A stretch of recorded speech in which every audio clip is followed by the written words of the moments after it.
ఎంతమంది మనము దేవుడికి మాటిచ్చి తప్పుతూ ఉంటాం. But the point is, how many of us have given a word to God and we కారణాలు have gone లేని behind? సమస్యలు ఫేస్ చేస్తూ ఉంటాం. And we are facing situations without any reasons. ఎందుకు ఆ పరిస్థితి వస్తుందో కూడా మనకు అర్థం And we కాదు. do not know why we are facing such situations also. అంటే ఇక్కడ మీకు చెప్పిన దాంట్లో చూస్తే మీ మనస్సాక్షి మీతో మాట్లాడుతుందా అని అడిగారు. Now here the question is your conscience speaking to you? రెండోది దేవుని ఆమోదమా మనుషుల ఆమోదమా?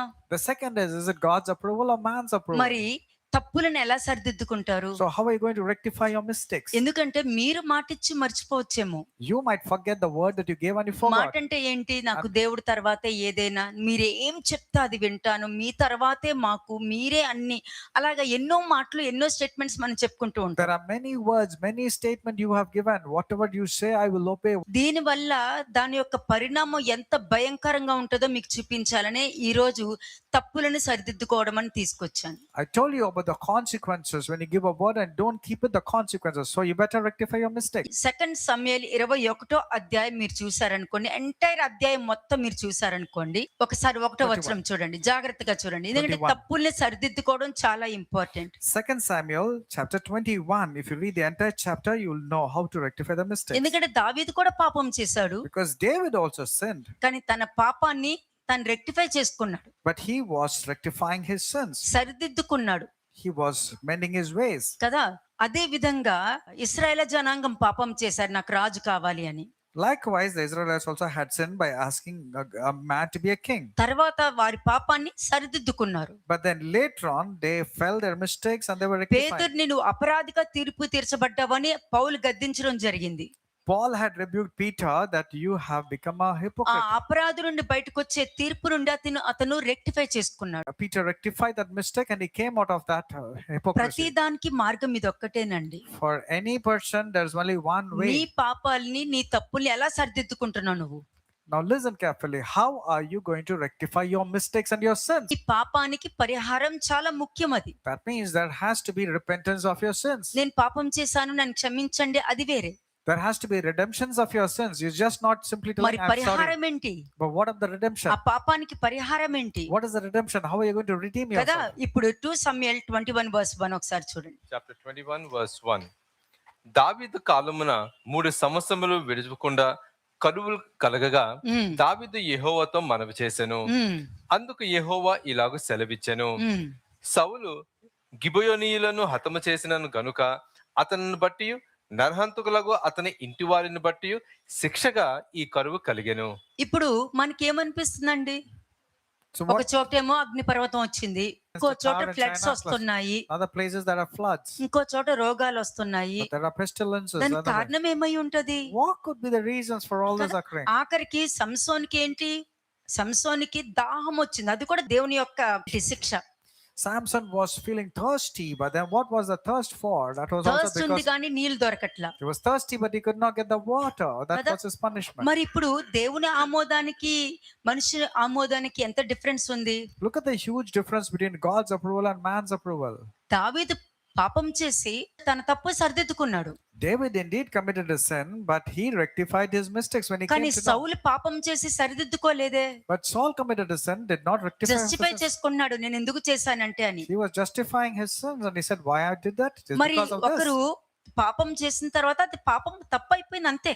A man has sinned, means that is sin. Why do you have to justify? దాన్ని జస్టిఫై చేసుకుంటున్నావు అని అంటే నీ తరతరాల మీదకి ఒక శాపాన్ని నీకు నువ్వే రిలీజ్ చేస్తున్నావు అని అర్థం. You are inheriting an ancestral curse when you are justifying rather than accepting your mistakes and కదా. rectifying them. సౌలు గిబియోనీయులను హతము చేసిన కనుక అతనిని బట్టి నరహంతకులకు అతని ఇంటి వారిని బట్టి శిక్షగా ఈ కరువు కలిగెను అని ఉంది ఇక్కడ. Because of Saul and his blessed thirsty house, he killed the Gibeonites. That's the reason there was a famine in David's reign అదెలా for 3 years. అవుతుంది? How is it possible? Someone else killed and someone entire else. Israel దేశానికే వచ్చింది. The entire Israelites were suffering of the అంటే ఒక famine. దేశం మీదకి ఇంత భయంకరమైన కరువు గాని, భయంకరమైన సిచ్యుయేషన్ కానీ, ఆర్థిక సంపాదన తగ్గిపోవడం కానీ, చాలా ఏంటి అన్నిటికీ రేట్లు పెరిగిపోవడం కానీ, ఇవన్నీ కూడా అది ఒక పనిష్మెంట్. అది It's a punishment when the inflation is affected and when there is really economical crisis also. మరి ఈ వచనంలో ముఖ్యమైన సందేశం ఏంటి? So what is the message in this particular reference? గతంలో చేసిన పాపాలు. It's all the sins which is done in the past. Okay, ఈ దేశం మీదకి ఎంత కరువైనా రానియండి, Let there be any famine to this land. కానీ మీరందరి పరిస్థితి ఏంటి But what about the situation about you all? అంటే 360 డిగ్రీలు దేవుడి యొక్క వాక్యము 360 డిగ్రీలు చూస్తూ ఉంటది. The word of God sees you all around 360 days. It ఎవరు captures everything. ఉద్దేశాలు, ఎవరెవరు తప్పులు, ఎవరెవరు ఆలోచనలు, ఎవరెవరు తప్పులు చేస్తున్నారు, దానికి తగ్గట్టు వాళ్ళకి కావాల్సినవన్నీ కూడా release చేసేసేదే. Every man, his sins and the consequences and the punishments and judgment will be released. దేవుడి The వాక్యం యొక్క matters. పని ఏంటి? రిలీజ్ చేయడం ఒక్కటే. What's the role of the word of God? It will release. the కానీ punishment. మనుషులు రకరకాలుగా మాట్లాడుకోవచ్చు. But people can speak on their own. నన్నే అంటున్నారు, నన్నే టార్గెట్ చేస్తున్నారు, ఎందుకు ఇలా అంటున్నారు, వాళ్ళు ఎందుకు ఇలా చెప్పాలి, అదేంటి వాక్యం ఇలా ఉంది, అదేంటి వాక్యం అలా కూడా ఉంది కదా, ఇవన్నీ వేస్ట్. ఇంకా మీరు పలికిన దేవుడు వినరు. Even if you say and that why are they talking me about me, they're targeting me, whatever you speak empty words, it's of no use. God is not going to hear you. ఒక్కటేనండి, నీకొచ్చే మంచి ఆలోచన నీకు ఒక ఆశీర్వాదాన్ని తీసుకొస్తుంది. But the point is, when you have a good and a noble thought, that's going to give a blessing to you. Okay, ఈ తప్పు నేను చెయ్యకూడదు అని అనుకుంటున్నావంటే నీ ఇంటికి ఒక ఆశీర్వాదం రావడం జరుగుతుంది. When you decide and say, I'm not going to do this mistake or sin at all, that means a blessing is going to ఈ come. విధంగా నేను ఆలోచించకూడదు అని అనుకుంటున్నావంటే నీ ఇంటికి గొప్ప ఆశీర్వాదం రావడం జరుగుతుంది. When you say and decide, I'm not going to think like this, I'm not going to talk like this, that means great ఇది blessings are ధన్యత restored. కలిగిన వ్యక్తులకి తప్ప అందరికి రాదు ఇటువంటి ఆలోచనలు. Not everybody will get this kind of thought. Only a blessed person will get this kind of noble thoughts. కానీ 2 సమూయేలు రాసిన పత్రిక 21వ అధ్యాయం 1వ వచనంలో ఏంటంటే ముఖ్యమైన సందేశం ఏమిటి అక్కడ రాసుకోండి. ముఖ్యమైన సందేశం question mark. What is the main message you can find in 2 Samuel 21st chapter verse 1? గతంలో చేసిన పాపాలు It is all the sins of the past. అంటే broken promises. The promises are broken. మనం చెప్పేస్తాం, మీరు ఏం చెప్తే అది వింటాను నేను. Many people will say, whatever you tell, I will నేను obey. తప్పు చేశాను, నన్ను కొట్టండి, నన్ను తిట్టండి, పర్వాలేదు అని అంటాం. You hit me, you spank me, do whatever it is, but నేను tell me. ఎక్కడ మార్చుకోవాలి అని అడుగుతాం. And they will ask, where should I change? నేను ఎక్కడ సరిదిద్దుకోవాలి అని They అంటాం. ask, where should I mend my ways? లేదు నేను మార్చుకోవాలనుకుంటున్నాను అని అంటాం Then you say, you have to change here. కదా. నేను నోరు జాగ్రత్త పెట్టుకోవాలని అనుకుంటాం. Then you say, you have to mend your mouth, your speech. ఒక్కసారి మీరు పలికిందే మీరు గుర్తు పెట్టుకోండి అంతే. You need to check the words that you spoke on your own, telling that you have to change ఇదే your ways. నెలలో నా నోరు జాగ్రత్త పెట్టుకుంటాను అని అంటూ మళ్ళీ 2వ నెలలో కూడా అదే డైలాగ్ వాడతాం, 3వ నెలలో కూడా అదే డైలాగ్ వాడతాం, 4వ నెలలో కూడా అదే డైలాగ్ వాడతాం, 5వ నెలలో కూడా అదే డైలాగ్ వాడతాం. You will say you would like to change in one particular area, like not telling lies or not getting angry or anything. But then you commit the same sin repeatedly every month over month. మరి అది నీకు casual గా నిందేమో, Maybe it was a very casual way you said కానీ that. దేవుడు దాన్ని చాలా serious గా What తీసుకుంటాడు. you felt was casual is actually seriously taken by God. ఎందుకంటే మీరు దేవుని క్యాజువల్ గా తీసుకుంటున్నారు, దేవుడు ప్రతి మాటని సీరియస్ గా తీసుకుంటారు. You are treating God casually, but God is treating every word spoken by you and your decisions very seriously. ఎందుకంటే మనుషుల నోటితోనే మాటలు ఇచ్చి తప్పుతూ ఉంటారు. Because people give a word and they fail to keep it. రెండోది మాట వినకపోవడం. And second, this because of disobedience. ఈ not కాలంలో listening. సమాజంలో లేకపోతే కుటుంబాల మీద ఇటువంటి శాపాలు కుప్పలు కుప్పలుగా ప్రయోగాలు జరుగుతున్నాయి, కానీ realise అవ్వట్ల. But there are plenty abundant of curses upon this individual and the family in abundance. But people are not able to recognize ఒక that. రాజ్యం మీద కరువు ఎలా వచ్చిందో ఒక కుటుంబం మీదకి అప్పులు గాని, బాధలు గాని, వాళ్ళ పనులన్నీ ఆగిపోవడం గాని, ప్రతిదీ కూడా వేరొకరికి అనుగుణంగా జరిగిపోవడం గాని జరుగుతున్నాయి. అంటే ఆ సిట్యుయేషన్ తగ్గట్టు వాడు అలా చేశాడా అప్పుడు మనం ఇలా వెళ్దాం, వాడు అలా అన్నాడా మనం ఇలా వెళ్దాం, అలా అంటున్నారే గాని నువ్వు మాటిచ్చి తప్పడం వలన, నీ సొంత ఆలోచన వలన, నువ్వు చేసిన పాపాల వలన ఇటువంటి పరిస్థితి నీ కుటుంబానికి వచ్చిందని మాత్రం మనుషులు గ్రహించట్లేదు. People are not able to recognize that they didn't keep the word that they gave. They failed in keeping the word. But instead they said, oh, that man did like this, let me also do like this. He did like that, let me also retaliate like that. Like ఎందుకంటే this, many of them are afflicted with the ancestral curse, and curses are plenty in their families. Like a చాలా nation has బాధ been afflicted with అనిపిస్తుంది నాకు famine. అది. And it's a very grateful thing. First నువ్వు realise అవ్వాలి కదా, ఎందుకు నాకు ఈ పరిస్థితి వచ్చింది అని. When a family is afflicted, why are you not realizing? నువ్వు ఒక మాట దేవుని అడిగి, నాయన నాకు ఈ పని చెయ్యానంటే ఆ పని చేయడానికి దేవుడు ఇష్టపడతారు. When you give a word to God and say, God, can you please help me, means God is willing to help you and aid you. ఇప్పుడు అది నువ్వు నువ్వు నాకు ఈ సహాయం చెయ్యి అని చెప్పి నీ సొంత ఆలోచనతో నువ్వు వెళ్ళిపోయినప్పుడు దేవుడు ఆ సహాయం చేస్తారా? When you ask God for help, but on the other hand, you go doing on your things on your own, do you think God is going to help you? చేయరు. No, He'll not. ఎవరు ఆపేసుకున్నారు? Who stopped the blessings? మనుషులు ఆపేసుకున్నారు. It is you. People have stopped the blessings upon నాయన themselves. నీ తర్వాతే నాయన, నువ్వు తప్ప నాకెవరు ఉన్నారు అని అంటావు. But you would say, Lord, you are my first priority. కానీ After you దేవుడికి only want ఏమనిపిస్తుంది? everything. బలం వచ్చేస్తుంది. Immediately God will be strengthened when you make a అవును statement like కదా, that. నిజమే కదా, పాపం నేను తప్ప ఎవరికి లేరు కదా అని ఆయన కరిగిపోయి రెడీగా ఉంటారు. The Lord God's heart will melt and say, yes, they are telling that I am the only person, so I'm going to help them. దేవుడు ముందుకు వస్తే మీరు పక్క తప్పుకోండి, నా పనులు మేము చూసుకుంటాం అని వెళ్ళిపోతూ And then ఉంటారు. God wants to come and help you. You will say, God, could you please move aside? I'm going to go in my own way. ఇటువంటి యాక్షన్స్ వలన ఏం జరుగుతుంది? So what's happened because of these actions? దేవుడు సహాయం కాదు, దేవుని యొక్క తీర్పు నీ మీదకు తెచ్చుకునేటట్టు నీ నోటితోనే పలుకుతున్నావు, నీ నోటితోనే ఆపేసుకుంటున్నావు, నీ నోటితోనే తీర్పులోకి It's వెళ్తున్నావు. not about the help that comes from God. Definitely you will not get, but the judgment that is going to come from God is because of your mouth, because of your statement, because of the word that you gave. ఎందుకంటే దేవుడు న్యాయవంతుడు God is always righteous. కాబట్టి Amen. ప్రతి అన్యాయానికి కూడా ఆయన తీర్పు తీరుస్తాడు. ఇదైతే సత్యం. ఎవరైనా ప్లేస్ లో నేనున్నా కూడా God is always righteous and justice. So therefore, every wicked thing, every evil thing, He will pronounce a judgment. దావీదు దినాలలో 3 సంవత్సరాలు వరుసగా కరువు రావడం అనేది జరిగింది. So let's go back to 2 Samuel 21:1. There was a famine in the days of David for 3 years, year first after year. సంవత్సరంలో వచ్చినప్పుడు ఏమనుకున్నాడు? What did David think when it came the first year? వర్షాలు లేవు కదా అని He అనుకున్నాడు. felt it's because of the lack of rain. అలా there was అలా అలా famine. అలా వెళ్ళిపోయింది And it came till the 3rd year. కదా. గుర్తుపెట్టుకో, నువ్వు అడుగుతేనే దేవుడు నీతో మాట్లాడతారు. Amen. Remember this. Only when you ask, God will speak. Okay, నువ్వు అడుగుతేనే. ఇప్పుడు ఫర్ ఎగ్జాంపుల్ నువ్వేమంటావు? ప్రభువా నువ్వు ఏం చెప్తే అది వింటా అని అంటావు. You will say, Lord, whatever you tell, I will listen. అది నువ్వు మాట రిలీజ్ చేసేయడంతో నీకు సమానమేమో. For you, it might be appearing as if you gave a word. And it's దేవుడి very దృష్టిలో normal. ఏంటి? నువ్వు ప్రామిస్ చేసావు. But in the sight of God, it was a promise, dear, that you gave a word to God. రెండోది ఏంటి? నువ్వు మర్చిపోతావు. And the worst part is you'll forget what you gave. లేకపోతే అయినా కూడా నీ సొంత ఆలోచనతో వెళ్ళిపోతావు. Or either you'll forget or you'll go with your own కానీ thoughts. దేవుడికి నువ్వు చేసిన ప్రామిస్ మాత్రమే గుర్తుంటది. But God will remember the promise that you made with Him. Okay, అలాగా ఒక సంవత్సరం గడిపేస్తావు. And likewise, you will just prolong it for another మరలా year. Sudden గా వచ్చి నువ్వు మళ్ళా దేవుడి దగ్గరకు వచ్చి మీరు ఏం చెప్తే అది వింటానంటూ. Again, you will come to the Lord and say, Lord, this time for sure, whatever you say, I will listen. అది నీకు ప్రామిస్ ఉండొచ్చేమో, For you, it might be a mere promise. కానీ దేవుడు దాన్ని యాక్సెప్ట్ చేయరు. But God is not going to accept first that. చేసిన తప్పునే ఇంకా సరిదిద్దుకోలేదు, అది ఇంకా పెండింగ్ లో ఉంది. And He will say, what about the mistakes that you committed in the past? You have అది not rectified కంప్లీట్ that. అవుతే గానీ రెండో దానికి దేవుడు వెళ్ళరు. Until you mend your first mistakes, God is not going to take up your నీ second తప్పు time. నువ్వు సరిదిద్దుకోలేదంటే అదే తప్పు చేస్తూనే వెళ్తావు, గానీ నీలో సరిదిద్దుకునే బుద్ధి అన్నది ఉండదు. If you're not going to rectify your mistakes, you're going to repeat the same mistakes again and again because you're not giving you scope to change. కదా. అలాగే రెండో సంవత్సరం కూడా అదే జరిగింది. Second year also, the same famine was there. మూడో సంవత్సరం కూడా అలాగే జరుగుతూ And ఉంది. the third year also, it was proceeding. ఏం జరుగుతుంది? కరువు అలాగే ఉంది.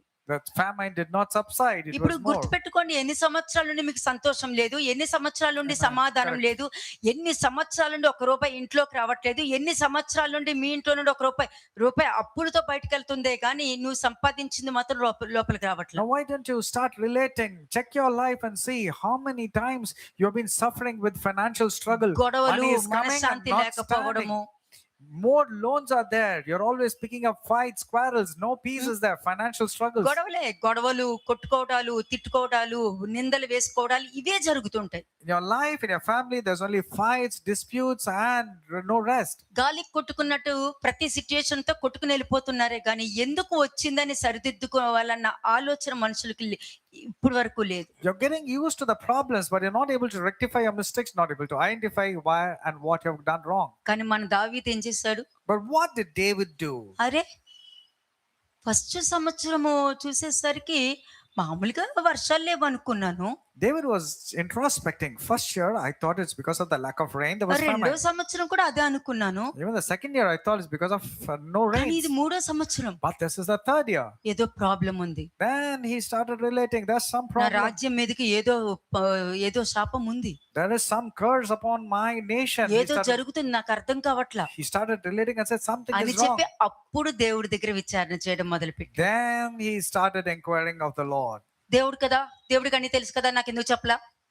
But he did not say, God, why you didn't tell me that I have to go through this phase? You should have told me. It's not దేవుడు my కదా, mistake. చెప్పాలి కదా, ఎందుకు చెప్పలేదు మరి? David didn't say, he's God. Why he didn't tell? If he's God means he should have told. ఇది మనుషులు వేసే ప్రశ్న. దీనికి కూడా నువ్వు ఏడింతల శ్రమల్లోనికి ఎంటర్ అవుతారు. It's true.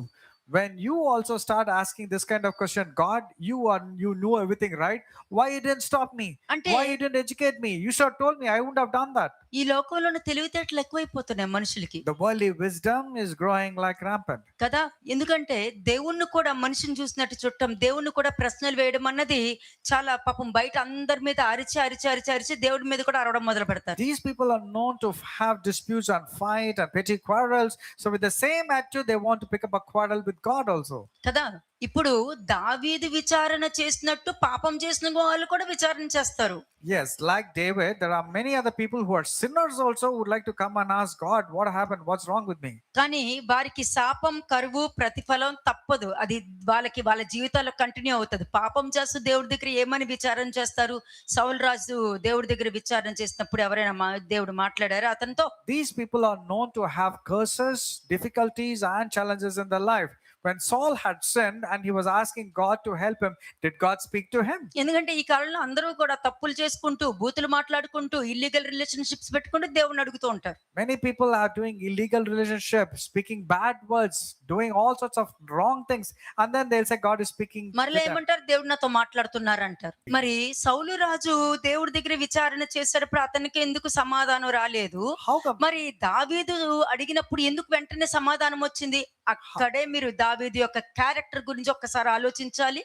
మీ క్యారెక్టర్ ఏంటనేది చెక్ చేసుకోవాలి. You need to check how wonderful David's character was and how worse your character is, because when Saul had sinned and asked God, God did not respond, whereas when David had inquired of the Lord, God immediately responded and told, this is the problem. నువ్వు అడిగిన దానికే దేవుడు సమాధానం చెప్తారు. Whatever you ask, God will give you an answer for that. నువ్వు అడిగిన దానికి దేవుడు సమాధానం చెప్తారు.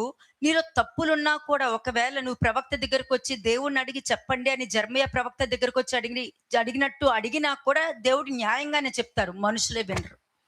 Even when you coming like and asking to Jeremiah, God will indeed speak through Jeremiah like people, but people are so adamant and stubborn, they just listen but they don't want to obey. ఇక్కడ మనుషులు check చేసుకోవాలి. Here నేను people must check. నా మీద, నా ఆలోచన మీద ఆధారపడకుండా నేను దేవుడి మీద ఆధారపడుతున్నానా? Am I depending on God or am I depending on my own thoughts? దావీదు అడిగాడు, ఏం జరుగుతుంది నాయనా, నా రాజ్యంలో ఏం జరుగుతుంది అని అన్నారు. మీరు ఎప్పుడైనా అడిగారా నా ఇంట్లో ఏం జరుగుతుంది నాయనా అని? David inquired of the Lord, but did you ever ask God, what's happening in my family? What's ఎందుకు happening in my life? ఆగుతుంది? Why are situations stagnant? ఎందుకు పరిస్థితులు ఇట్లా ఉన్నాయి? Why are your situations stagnant? ఎందుకు నాకు కోపం వస్తుంది? You need to ask, Lord, why am I getting angry and ఎందుకు upset? ఇట్లా జరుగుతుంది నాకు? Why is this happening to me? ప్రశ్నలు మీకు మీరు వేసుకోవాలి. నీ ఇంట్లో నీకు సంతోషం, సమాధానం లేకుండా ఒక బాధ, దుఃఖము అన్నది నీ హృదయంలో ఉందంటే నువ్వు క్వశ్చన్ వేసుకోవాలి. If you have grief and sorrow and difficulties, you need to ask that question, why this is happening with you? మీరు తీసేసుకోండి. దేవుడు మనల్ని పరీక్షిస్తున్నారు. మళ్ళీ అక్కడ కూడా మనుషుల ఆమోదమే, దేవుడు ఆమోదం కాదు. And you will take your decisions on your own and then say, okay, people are like that. There also it's your approval, not God's. కానీ దావీదు విచారణ చేసినప్పుడు దేవుడు ఏమన్నారు? So what was the reply of God when David inquired? సౌలు అతని ఇల్లు వారు నరహత్య చేసి దానిని బట్టి ఈ కరువు ఈ రాజ్యం మీదకి, ఇశ్రాయేలు జనాంగం మీదకి తెచ్చుకున్నారు అని చెప్పి దేవుడు మాట్లాడతారు. And the Lord answered, it is because of Saul and his bloodthirsty house, because he killed the Gibeonites. That's what's happening. ఎవరు మాట్లాడారు దావీదుతో? Who spoke to David? దేవుడు మాట్లాడారు. It was the Lord who spoke to David. ఏమని మాట్లాడారు? And in what way did the ఏం Lord speak? జరిగింది నా పరిస్థితిలో అని అంటే, సౌలు ఇంటివారు వీళ్ళందరూ కూడా గిబియోనీయులని నాశనం చేయటం వలన ఈ కరువు 100 సంవత్సరాల తర్వాత జరిగిందండి ఇది. After Saul's death, after 100 సంవత్సరాల తర్వాత మీకేం తెలుసు? మీ తరాల్లో ఏం జరిగిందో మీకేం తెలుసు? we do not know. Huh? After 100 long years, when Saul had killed the Gibeonites, the punishment came after 100 long years. How do you know what your ancestors have done, what your parents have done? How do you know? ఎలా తెలుసు? How do you know? కదా. ఇక్కడ అందుకే ఈ కరువు వచ్చిందని దేవుడు direct గా దావీదుతో చెప్పడం The జరిగింది. Lord answered, telling it's because of Saul and his bloodthirsty house this famine is affected. దీని వెనకాల ఉన్న సత్యం ఏమిటి మళ్ళీ అక్కడ రాసుకోండి. ఇందాక మీకు ఏం చెప్పాను, ముఖ్యమైన ఉపదేశం ఏంటి అని చెప్పా. What is the main point in the sermon in 2 Samuel 21:1? రెండో పాయింట్ ఏమంటున్నాను, ఇందులో ఉన్న సత్యం ఏంటి. The second point is what is the truth? Okay Actual truth. Okay సత్యం ఏంటి, దాంట్లో ఇక్కడ ఒక సమస్య ఉంది, రాసుకోండి సమస్య కింద. Write it down. There is a problem. దావీదు రాజుగా ఉన్నప్పుడు దేశంలో వరుసగా 3 సంవత్సరాలు తీవ్రమైన కరువు వచ్చింది. When David was a ఇది king, సమస్య ఇప్పుడు చెప్తున్నాను మీకు. now first is I'm talking about the problem. When David was a king, there was a famine for continuous 3 long years. వర్షాలు లేవు, ఆహారం లేదు, ఎన్నో సంవత్సరాలు చాలా మందికి విడుదల లేదు. No rains, no food. Many people were struggling. No blessings at all. No breakthrough. సంతోషం లేదు, సమాధానం లేదు. No peace, no joy, no మనం happiness. పలికేవచ్చు, స్టేట్మెంట్స్ ఉంటది కదా, నాకేం ప్రాబ్లం లేదు, ఐఎమ్ వెరీ గుడ్, నేను చాలా బాగున్నాను చెప్పేసుకోవచ్చు మనం. You can simply say a fake statement telling that I don't have any problems. కుటుంబాన్ని నాశనం చేసేసుకుంటూ ఉంటాము, అప్పులు చేసేసుకుంటూ ఉంటాము, చెప్పుడు మాటలు నమ్మేస్తూ ఉంటాము, దేవుడికి మాటలు ఇచ్చి తప్పేస్తూ ఉంటాము, నేను బాగానే ఉన్నాను అని చెప్పేసుకుంటూ ఉంటాం. You will be destroying your families. You will take loans after loans. You will pressurize your family. But outsiders, when they come and ask, you will say, I don't have any problem. I'm మరి doing good." సమస్య ఏంటి Therefore, what's the మరి problem? ఇప్పుడు మీ ఇంట్లో లేకపోతే నీకున్న సమస్య ఏంటి, నీ బలహీనతలు ఏంటి, నీ సమస్య ఏముంది నీ ఇంట్లో, ఒకసారి నువ్వు గుర్తెచ్చుకో You need to check what's the problem. What are your weaknesses? What's happening in your family? Check. కదా. కానీ ఇక్కడ దావీదు ఏం చేశాడు, సమస్య వచ్చింది, వెంటనే విచారణ మొదలు పెట్టాడు. David had the problem after 3 long years. He inquired of the Lord. కానీ దావీదుకి ఏమనిపించింది, దీని వెనకాల ఏదో కారణం ఉంది అని అనుకున్నాడు. David immediately started thinking there must మరి be ఏ some రోజైనా strong reason. నీకు ఒక సంతోషం లేకపోయినా, ఒక బాధ దుఃఖము ఉందంటే ఏ రోజైనా ఇలాంటి క్వశ్చన్ వేసుకున్నారా మీరు? When you were going through difficult phases of your life, did you ever ask this Yes, come. question? What am I doing wrong? ఈ ప్రశ్నలు వేసుకోండి. నీ వల్లే వచ్చింది, నువ్వు దీనికే బతికేస్తున్నారు కదా, ఇంకా క్వశ్చన్ ఏం వేసుకుంటారు. అందుకనే ఇంటి మీద ఆ శాపాలు పాపాలు వెళ్ళకుండా ఇంట్లోనే ఉండటానికి కారణము, అప్పులు వెళ్ళకుండా ఇంట్లోనే ఉండటానికి కారణము వాళ్ళ మీద వీళ్ళ మీద బ్లేమ్ వేసుకుంటున్నారు, కానీ నీ ఇంట్లో ఉన్న సమస్య మీద నువ్వు blame వేసుకోలేకపోతున్నావు. You're not able to find the mistakes or blame yourself for your downfall, but immediately you're quick in blaming others, telling, because of you only I'm suffering, because of you only I'm going మనుషులు through this వాళ్ళ phase. నిర్ణయాలు వాళ్ళు తీసేసుకుంటారు. Every person takes their own decisions. అదే కాదు, ఎదుటివారి నిర్ణయాల మీద కూడా జీవం పోసేస్తూ ఉంటారు. But not only that, they are stubborn and they want to rub their opinions on others also. ఎందుకంటే మనం చెప్పిన మాట వినం. But we don't want to listen. ఎదుటి వారి స్క్రిప్ట్ మనమే రాసేస్తాం. అంటే మేము వస్తే మీరు బిజీగా ఉంటారు కదా, మిమ్మల్ని ఎందుకు ఇబ్బంది పెట్టడం అని చెప్పి రాలేదు. They'll say, oh, I know that you will be busy, that's why I could not come. So that means you want to write their own script. అంటే లాస్ట్ వీక్ ఊరెళ్ళాను అన్నారు కదా, కానీ ఈ వారం కూడా మీరు అక్కడే ఉన్నారేమోనని అనుకున్నాను. I came to know that you are not in station. I thought you are not written. That's the reason I ఎవరి did this to you. స్క్రిప్ట్లు వాళ్ళే, Everybody wants to ఎవరి write a ఇష్టం script for వాళ్ళదు. others. నేను నేర్చుకున్నది ఒకటే, నాకేదైనా బాధ అనిపిస్తే ఎవరి వలన బాధ కలిగిందో వాళ్ళ దగ్గరికి వెళ్ళి మాట్లాడతాను, కానీ పక్కన వాళ్ళ దగ్గరికి వెళ్ళి మాట్లాడే అంత దౌర్భాగ్య స్థితిలో అయితే నేను ఉండను. If I'm grieved against anybody, I don't go and ask anyone's help and take their suggestions. I'll go straight to the person and say, this is what I'm going through. కదా. ఇంట్లో సమస్య ఉంది, సమస్య వచ్చినప్పుడు ఏం చేయాలి, సరిదిద్దుకోవడానికి చూడాలి. When you're having some challenges, you need to know how to rectify the problem. సరిదిద్దుకోవాలంటే ఏం చేయాలి, ఇంట్లో ఫ్యామిలీలో భార్య భర్త పిల్లలు అందరూ కూర్చుని ఏం జరుగుతుందా అన్నది కన్ఫర్మ్ చేసుకోవాలి. And then all the family members should sit down and find out what is the solution they can find. నీకు దేవుడి దగ్గర నుంచి జవాబు వస్తుందో లేదో అన్నది ఒకసారి పరీక్షించుకోవాలి. You need to check if you script రాసేయకూడదు, దేవుడి స్క్రిప్ట్లు కూడా రాసేయకూడదు. don't write the script that God wanted to give. Don't write your own script. You need దేవుడు to ఏం find out. చేశారు, కరువుకి కారణాలు బయట పెట్టారు. Now what did God do? He just showed the reasons why there was ఇంట్లో famine. గాని business లో గాని ప్రతి సమస్యలకి కారణాలు ఉంటాయి. Whether it is business, whether it is difficulties in your families, there has to be a strong reason why they are having difficulties. అది ఏమిటా అని తెలుసుకోవాలి. ఏం చేయాలి, You should know. ఏంటా అని తెలుసుకోవాలి. మీరు స్క్రిప్ట్లు రాయకూడదు, You should know what are the reasons for the problem. Don't write your own script. Script ready చేసుకోకూడదు. Don't write your own script. ఎందుకంటే నేను చెప్పా చాలా సార్లు, ప్రభా ఈ తప్పు చేశాను ప్రభా, నాకు క్షమించిన ప్రభా, చాలా థ్యాంక్స్ ప్రభా నువ్వు క్షమించేసినందుకు. People say, Lord, I've done this mistake. Lord, please forgive me. And immediately they say, thank you, Lord, for అదెలా forgiving me. చెప్పేస్తారు? How can you know whether you've been forgiven or not? దావీదు చేసిన పాపానికి క్షమాపణ పొందుకున్నా కూడా ఆ పాపం యొక్క పశ్చాత్తాపం సంవత్సరం అంతా కూడా అనుభవించాడు. And David, after his realizing of sin, repenting also, he had to go through the punishment and the consequences for 1 long year. కానీ ఇక్కడ దావీదు లాగా నువ్వు చేస్తున్నావా, నీ సొంత స్క్రిప్ట్ తో నువ్వు వెళ్తున్నావా అన్నది పరీక్షించుకోండి. ఇది పరీక్షించుకుంటే నువ్వు అప్పుల నుండి బయటికి రాకపోతే నన్ను అడుగు, నీ సమస్యల నుండి Amen. బయటికి రాకపోతే నన్ను అడుగు, నీ రోగం నుండి బయటికి రాకపోతే నన్ను అడుగు. If you are repenting like David, relating to your sins, mistakes, and identifying and confronting and asking God for forgiveness, then ask of me. You will come out of your financial crisis, you will come out of your health issues, you will come across whatever it is you're facing, you will come out of it. దావీదు కంటే ముందు రాజుగా ఉన్న సౌలు చేసిన పాపము ఇందుకు కారణమైంది. మీకేం తెలుసు మీ పాపం ఏంటి? What is your sin and how do you know? ఎలా ఉంటుందంటేనండి, తాతలు బంగారాలు తాకట్టు పెట్టేస్తారు, తర్వాత కొడుకులు తాకట్లు పెట్టేస్తారు, వాళ్ళ కొడుకులు తాకట్లు పెట్టేస్తారు, వాళ్ళ కొడుకులు తాకట్లు పెట్టేస్తారు. And people are known for mortgaging their jewels. Not only Example theirs, చెప్తున్నా. but that is their own ancestral property also they want to mortgage. మనిషి యొక్క అభిప్రాయం మారితేనే దేవుడి మీద అభిప్రాయం మారుతుందండి. ఫస్ట్ అది తెలుసుకోవాలి Know this, when a man's opinion changes, then his opinion towards God also changes. కదా. ఫస్ట్ ఏంటంటే మనమేం తప్పులు చేస్తున్నామో చూసుకోవాలి. ఇక్కడ మీరు చూసారంటే దావీదు కంటే ముందు రాజుగా ఉన్న సౌలు చేసిన పాపము ఎంత కారణం, 100 సంవత్సరాల క్రితం జరిగిన దానికి ఇప్పుడు ఆ ఫెమైన్ రావడం జరిగిందా, సడన్ గా వస్తుంది, ఎవరి మీదకి ఎప్పుడు వస్తుందో ఎలా వస్తుందో ఎవరికి తెలియదు. No one knows what kind of famine is or what kind of problem is going to come upon you. It can come at any point కానీ of పాపం time. వాళ్ళ అమాయకులు కదా. But they were innocent. ఇప్పుడున్న ఇశ్రాయేలు జనంగా అమాయకులు, వాళ్ళు ఏం పాపం చేయలేదు, But కానీ శాపం తప్పక అనుభవించవలసిందే. Every curse has its course. It has to really eat you up. Only when you really know from where it is sources from. చిన్న అబద్ధము రేపు నీ పిల్లలు పెద్ద అబద్ధానికి దారితీస్తుంది. Your small lie is going to make a complicated thing against the children or the future పెద్ద that you have. పెద్ద పరిణామాలకు దారితీస్తాయి. Tomorrow you'll realize how worse that has affected you. అదే జరిగింది ఇక్కడ. That's what happened here. ఇక్కడ సౌలు గిబియోనీయులు అనే అమాయక ప్రజలను అన్యాయంగా చంపేశాడు. Saul had killed the Gibeonites in a wrong way.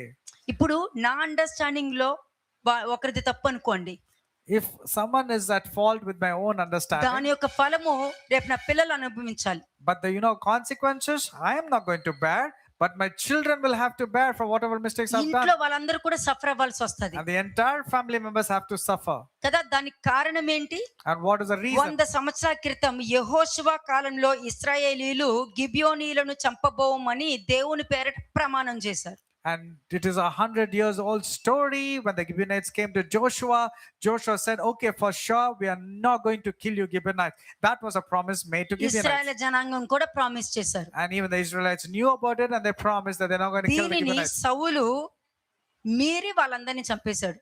But Saul had trespassed, going against killing all the Gibeonites. అంటే నిజం చెప్పాలంటే సౌలుకు తెలియదు. Saul didn't know that there was a promise. ఇది 100 సంవత్సరాల క్రితం జరిగిందంటే సౌలు టైంలో ఎంత జరిగి ఉండేది, ఒక 30 సంవత్సరాలు బ్యాక్ ఉండొచ్చేమో అది. And he didn't know that this has happened and this promise was made. నేనంట తెలిసి చేసినా తెలియక చేసినా తప్పు తప్పే అని. I keep emphasizing whether you do it knowingly or unknowingly, sin is a sin. మీ ముత్తాతలు చేసిన తప్పు మీకు తెలియకపోవచ్చు, కానీ అనుభవిస్తున్నారు కదా. You do not know what are the sins of your ancestors, but you're not facing. అందుకే దేవుడి వాక్యం ఉంటది. That is the reason word of God comes. నీకు దేవుడి వాక్యం విన్నావనుకో, ఒకవేళ సౌల్ ప్లేస్ లో నేనుంటే ఏం చేస్తా, దేవుడి వాక్యం తెలుసుకొని ఇవన్నీ ఉన్నాయా, నేను ఈ విషయంలో జాగ్రత్త పడాలని అంటాను. వాక్యమే వినకుండా విని కూర్చుని వెళ్ళిపోతున్నాం అనుకో, శాపం నీతో పాటు పక్కన కూర్చుని నీతో పాటు పక్కకు వచ్చేస్తుంది. If I were Saul, I will want to find out what did the promises made, and I will ensure that I will not do the mistakes. But if you simply come and sit over here and go away, the curse also will be sitting next to you and go along with you. Examine yourself. Yes, me this is ఇంటి what- పరిస్థితులు మీకే తెలుసు. You know the situations. మీరు ఏమేం face చేస్తున్నారో మీకే తెలుసు. Only you know what you're going through and you're ఎప్పుడు facing. ప్రభు అది చేసేయండి, ఇది చేసేయండి, అది చేసేయండి, అది అడగండి first. Stop asking God, God, do this for me, do that for me. ఎందుకంటే అడిగినా కూడా time waste. Because even if you ask, it's going to be a waste నువ్వు of time. సరిదిద్దుకుంటేనే ఫస్ట్ సరిదిద్దుకున్న తర్వాతనే రానంటారు. నీకు తెలియదు, నీకు వినిపించదు, వాక్యం వినవు, వాక్యం గ్రహించవు, వాక్యాన్ని అర్థం చేసుకునే మనస్తత్వం కూడా నీకు ఉండదు, మర్చిపోతావు, ఇంకేం గుర్తుండదు నీకు. When the Lord says you have to rectify your mistakes and come, you will not, because you don't want to hear the word of God. Because when you hear the word of God, you need to understand the word of God. When you understand the word of God, you'll know where and how you're doing mistakes. ఏమీ But when లేదు you're not doing any of this, how will you rectify? How will you know? కదా. ఒక్క నిమిషము మీరు Joshua 9:15 తీయండి. Joshua chapter 9 verse 15. యెహోషువ 9వ అధ్యాయము 15వ వచనం. యెహోషువ ఆ వచ్చిన వారితో సమాధాన పడి వారిని బ్రతకనిచ్చుటకు వారితో నిబంధన చేసెను, మరియు సమాజ ప్రధానులు వారితో ప్రమాణం చేసిరి. అక్కడ దేవుడు నామమున వాళ్ళు ప్రమాణం చేశారు. They made a promise in the name of God. Joshua ఎవరు? దేవుని ప్రవక్త. Who was Joshua? Joshua was a prophet of God. మాట ఇచ్చాడు. He gave a word. 19th verse చూడండి. 19వ వచనం. అందుకు సమాజ ప్రధానులు అందరూ సర్వ సమాజంతో ఇట్లనిరి, మనము ఇశ్రాయేలు దేవుడైన యెహోవా తోడని వారితో ప్రమాణం చేసితిమి గనుక మనము వారికి హాని చెయ్యకూడదు. మనం ప్రమాణం చేసేసాం, తర్వాత మనకి వాళ్ళు ఏంటో అని తెలిసింది. We gave a word to them and then we came to know of them later on. కానీ మనము ఆ మాట తప్పొద్దు. But let us not go behind the promise that we made. ఎంత సంతోషం ఉంటుందో తెలుసండి, అనుభవ జ్ఞానంతో చెప్తున్నా. ప్రాణం పోయిన మాట తప్పకూడదు. I'm telling you out of experience, you know how great a blessing is when you keep your word. అస్సలు మాట తప్పకూడదు. Never fail. 20వ వచనం. వర్స్ 20. మనము వారితో చేసిన ప్రమాణముల వలన మన మీదకి కోపము రాకపోవునట్లు ఆ ప్రమాణమును బట్టి వారిని బ్రతకనియ్యవలెనని చెప్పి. అది అంటే ఇక్కడ మీరు తెలుసుకోవాల్సింది ఏంటంటే, వాక్యం మనుషుల కోసం. The word of God is for the people. మనుషుల వాక్యం కోసం కాదు. It's not the people have to be for the word. అర్థమైందా?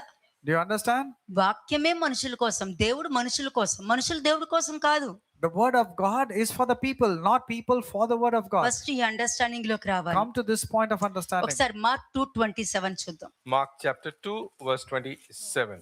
మార్క్ సువార్త 2వ అధ్యాయము 27వ వచనం. మరియు విశ్రాంతి దినము మనుషుల కొరకే నియమింపబడెను గాని మనుషులు విశ్రాంతి దినము కొరకు నియమింపబడలేదు. మనుషులు విశ్రాంతి దినం కోసం నియమింపబడలేదు. ప్రతి వాళ్ళు వచ్చి వాళ్ళు తప్పు చేశారని రాలేసి కొడతారు. ఎవరైనా వచ్చి వాళ్ళు తప్పు చేశారు అన్నప్పుడు ఒకటే చెప్పు, నీలో ఏ తప్పు, ఏ పాపం, ఏ నింద, నీలో ఏ తప్పు లేకపోతే నువ్వు మాట్లాడు. When somebody keeps on coming and say they have done this mistake or any blaming others, you say, if there is no mistakes in you, then you can say, then you can talk. అప్పుడు మాట్లాడు నువ్వు. Then you can talk. నువ్వు తప్పు చేసేస్తావు, వాళ్ళు తప్పు చేసేస్తారు, కానీ వాళ్ళు తప్పు చేశారన్నదే మైండ్ లో పెట్టుకుని తిరుగుతున్నావు అని అంటే నీకు శ్రమ. నేను చెప్తున్నాను, నేను You also have sinned, but you are quick in blaming the other person has sinned. But if you're only blaming the other person has sinned and not talking about yourself, I'm telling you, it's going to be a deadly thing. ఏమైంది? తీర్పు వచ్చి పడింది. So what happened? The judgment fell. Israel జనాంగం ఉన్నారు చూసారా, వాళ్ళ generations వీళ్ళందరూ. And who are the Israelites? వాళ్ళ తరాలు వాళ్ళు, పాపం వాళ్ళు ఏం పాపం చేయలేదు. The Israelites actually did not commit any sins, but still they were in the same genealogy. They had to suffer. దేవుడికి ఇచ్చిన మాటని, ప్రమాణాన్ని వాళ్ళు బ్రేక్ చేసేసారు, ఆ నిబంధనని బ్రేక్ చేసేసారు. Whatever word they given to God, they have broken that word. They have broken the promise. మనం ఇక్కడ తప్పులు చేస్తూ ఉంటాం, దేవుడి వాక్యం పలికేస్తూ ఉంటాం. We keep on sinning, but on the other hand, we keep on speaking the word of God. అది కూడా దేవుణ్ణి అవమానపరచడం, దేవుణ్ణి అగౌరవపరచడమే కదా అవుతుంది. Even that is also dishonoring God and finding fault at Him. అంటే ఇక్కడ రక్తాపరాధాన్ని బట్టి దేశం మీద కరువు వచ్చింది. It's purely because of the blood that was shed upon the Gibeonites, the famine came upon. వాళ్ళందరినీ చంపేశారు. And they killed all the Gibeonites. అది రక్తాపరాధము. And that is the sin of the blood. మనుషులు మాటిచ్చి తప్పే దాన్ని ఏ అపరాధం అంటారు మరి? So if a man fails in keeping his word, what kind category of sin is that into? యేసుక్రీస్తు ప్రభు వచ్చి ఆయన రక్తంతో అందరి పాపాలను కడిగేశారు. The blood of Jesus Christ has actually cleansed people from all their sins. కడగడానికి కారణం ఏంటి? And what is the reason of the cleansing? ఆయన వచ్చి ఎలా ఉండాలి, ఎలా ఉండకూడదు, ఎలా ప్రవర్తించాలి, ఎలా మాట్లాడాలి, ఏ విధమైన స్వభావం కలిగి ఉండాలి, ఎంత మంచి ప్రవర్తన కలిగి ఉండాలి, ఎలాగ క్షమించాలి, ఎలాగ ఆదుకోవాలి, నీ శత్రువులను కూడా ఏ విధంగా ప్రేమించాలి, అందరినీ నీకు చూపించడానికి కారణం ఏంటి? ఆ రక్తంతో కడగాలనే. మరి రక్తంతో కడిగిన తర్వాత కూడా అదే స్వభావం ఉందంటే నువ్వు పాత నిబంధనలో ధర్మశాస్త్రం కింద ఉన్నట్లకి. After you've been cleansed of your sins by the blood of Jesus Christ and you have your same old sin, same old character, that means you have been not washed. A నువ్వు huge ఎంత loss. మంచి పనులు చేసి ఎంత ప్రేమగా ఉన్నా కూడా నువ్వు ఆలోచించే విధానము, నువ్వు తీసుకునే నిర్ణయాలు సరిగా లేకపోతే నిష్ప్రయోజనం అయిపోతుంది. You might be a good person, you might take good decisions, but if you don't keep up the word or the promise that you kept, for sure everything will go in vain. కదా. ఇంకొక example తీసుకొచ్చా, కుటుంబ శాపాలు అని. And second example is about the family curses. ఒక తాత గాని తండ్రి గాని ఇతరుల భూములకు అన్యాయంగా లాక్కోవడం, లేకపోతే ఇతరులను తీవ్రంగా హింసించడం జరిగింది అనుకోండి. Let's say if the grandfather or great grandfather or the father has in a wrong way kabza, that means they have taken the land of somebody else. చెడు ఉద్దేశంతో ఉండి అబద్ధాలను సృష్టించారనుకోండి. If with the wrong false witnesses they have taken of the land of snatched the land of others. కదా. వాళ్ళు ఎంతో మందిని చాలా హింసించవచ్చు కూడా. They would have actually tortured and really put so many people down. ఇది చెప్పేటప్పుడు ఏమనిపిస్తుంది చెప్పనా? You know what happens even while I'm saying this? వాళ్ళు నన్ను ఇబ్బంది పెట్టారు, మా అత్త వాళ్ళు నాకు ఇలా చేశారు, మా పెద్దనాన్న ఇలా చేశాడు, మా బాబాయ్ ఇలా చేశారని గుర్తుకొస్తుంది. So many people will be thinking, oh, my grandfather also did the same thing to me, my auntie did this to me, and so many people have done this to me. They have cheated me. That's what you will be thinking. వాక్యం వచ్చి నీకు అక్కర్లేని వాళ్ళని గుర్తు చేయడానికి కాదు, నీలో ఏముందో గుర్తు చేయడానికి వచ్చింది వాక్యం. The word of God has come to you not to remind what others have done to you, but basically to make you remember what you have done to others. Amen. వాక్యం అన్నది నిన్ను పరీక్షించుకోవడానికి కానీ, వాళ్ళు అలా చేశారు వీళ్ళు ఇలా చేశారని చెప్పుకోవడానికి కాదు. The word has come to check you, not what others have done. ఇప్పుడు ఒకళ్ళు వస్తారండి, మీరే నన్ను ఇట్లా చేస్తారు, మీరు అలా చేస్తారు, నేను మీ మీద నమ్మకం పెట్టుకున్నాను, మీరే నాకు లైఫ్ ఇచ్చారు, మీరే నా జీవితాన్ని పాడు చేసేసారు, మీరెందుకు అట్లా చేశారు, మీరెందుకు అలా చేశారు అని మాట్లాడతారు. Many people will say, you did this to me, you are the one who gave me life, you are the one who was the reason for my death and my downfall. They will start blaming. ఇప్పుడు అక్కడ నా నిర్దోషత్వాన్ని నిరూపించుకుంటున్నానా? Am I really proving my innocence over there? ఏం చేస్తున్నాను అక్కడ? What am I proving over there? Point out చేస్తున్నా. I'm actually blaming and pointing at others. మీకు అర్థమవుతుందా? You understand? నేను పాయింట్ అవుట్ చేస్తున్నాను కానీ నేను ఏ తప్పు చేయలేదని నేను నిరూపించుకోవట్లేదు అక్కడ. I'm actually pointing at the other person, but I'm not able to prove that I'm innocent. ఈరోజు మీకు ఏం నేర్పిస్తున్నానంటే మీరు వాళ్ళు ఎంతమంది ఎన్ని మాటలన్నా కూడా మీరు నేర్చుకోవాల్సింది ఏంటంటే నీ నిర్దోషత్వాన్ని నువ్వు నిరూపించుకో. నేనేం తప్పు చేయలేదండి, నేనే పాపం చేయలేదండి, నేను ఎవరిని మోసం చేయలేదండి అని చెప్పి నువ్వు వచ్చి నిరూపించి నువ్వు నీలో ఏ తప్పు లేదని నువ్వు నిరూపించుకోవాలి. కానీ నువ్వు అలా చేసావు, నువ్వు ఇలా చేసావు అని అంటే అది తప్పది, అది wrong way. It's a very wrong way when you point at others' mistake and say you have done this. Rather, you have to prove yourself that you're innocent. అప్పుడు ఎక్కడ వాక్యం పనిచేసింది? So did the word got effective over there? గాలికి పోట్లాడినట్టే ఉంది కదా. Is it not the words of the air? ఇవన్నీ గాలికి పోట్లాడినట్టే. All these are words of the నువ్వు air. నిరూపించుకో, నేనేం తప్పు చేయలేదని నిరూపించుకో నువ్వు. You prove yourself that you're innocent. Because it is all baseless. Bible వాక్యం చెప్తుంది తెలివి లేక ఉండటం మీకు మంచిది కాదు అని ఉంటది. It is not good for you not to have wisdom. ఎందుకంటే తెలివి కలిగి ఉండాలి. నువ్వేం మాట్లాడుతున్నావో నీకు తెలియాలి, నువ్వేం ప్రవర్తిస్తున్నావో నీకు తెలియాలి, ఎందుకు నువ్వు బాధపడుతున్నావో తెలియాలి, నీ వల్ల ఎదుటి వాళ్ళు ఎందుకు బాధపడుతున్నారో తెలియాలి, వాళ్ళు ఎందుకు బాధపడుతున్నారో కూడా నీకు తెలియాలి. You should know, you should empathize about the other person's problem, why or what he's going through and what you have done. Both you have to know about yourself and others. కదా. ఎప్పుడు కూడా వాళ్ళు నాకేం చేశారని గుర్తు కాదు, నువ్వేం చేసావు అనేది ఫస్ట్ గుర్తు తెచ్చుకో. Don't say what others have not done to you, but remember what you have done to others. Remember అవి that first. లేదు అన్నప్పుడు దేవుడికి థాంక్స్ చెప్పుకో. And if it is not that, then give thanks to God. అంతే. కానీ ఇలా తప్పులు చేసే వాళ్ళు చూడటానికి బానే ఉంటారు, వాళ్ళకి ఏంటమ్మా వాళ్ళంతా బానే ఉన్నారు. తప్పు చేసే వాళ్ళకి చూడటానికి బానే, టెంపరరీ కదా. ఈ లోకంలో మనుషుల ఆమోదం టెంపరరీగానే ఉంటది. The people who have sinned will appear as if they are innocent and they are good, but it's all temporary because it's man's approval. కానీ తర్వాత తరం ఉంటారు చూసారా, But then what about the next generation వాళ్ళ పిల్లలు ఉంటారు చూసారా, and their children? వాళ్ళకి కారణం అవుతుంది. and for them that will be a problem. అంటే కారణం లేకుండానే రోగాలు రావడం, కారణం లేకుండానే ఏంటి ఆర్థికంగా ఇబ్బందులు పడటం, కారణం లేకుండానే నష్టపోవడం, ఇవన్నీ దానికి కారణము ఈ తరతరాల శాపమే. And it's purely because of the ancestral curses coming on that person without any reason. They have to go through financial difficulties or అంటే health పడుకున్న related, శాపాన్ని or మళ్ళీ మనం లేపమా అని అర్థం అక్కడ. that means you are the one who have invoked that curse coming back మరి upon your దావీదు life. కాలంలో It was వచ్చిన sleeping. కరువు లాగానే ఉంది ఇక్కడ. Now that is something like the famine that came during David's time. ఇక వాళ్ళ పిల్లలు ఏం చేయాలి?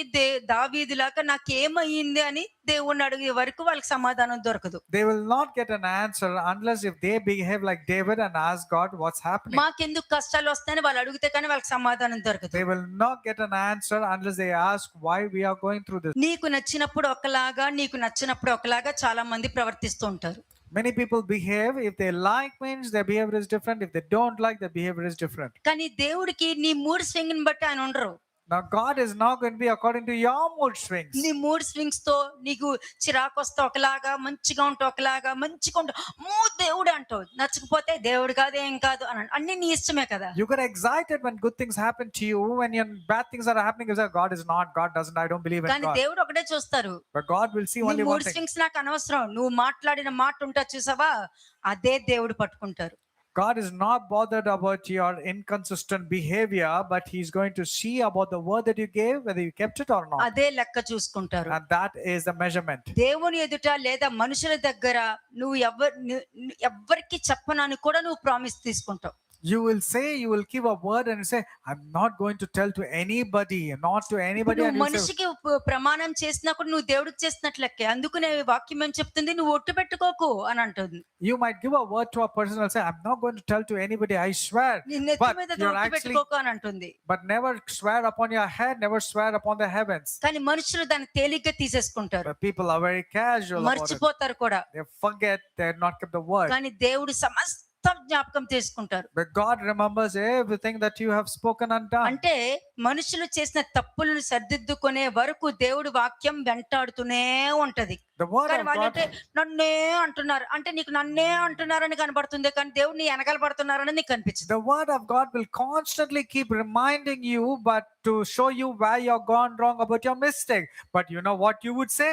You will say, oh, they're targeting me again and again with the word of God. But you're not relating that the sins that you have done. Okay, ఈ ఒకే ఒక్క వచనంలో నేర్చుకోవాల్సిన గుణపాఠం ఏంటి? Number Understand. 1, కాలం గడిచిన పాపం పోదు.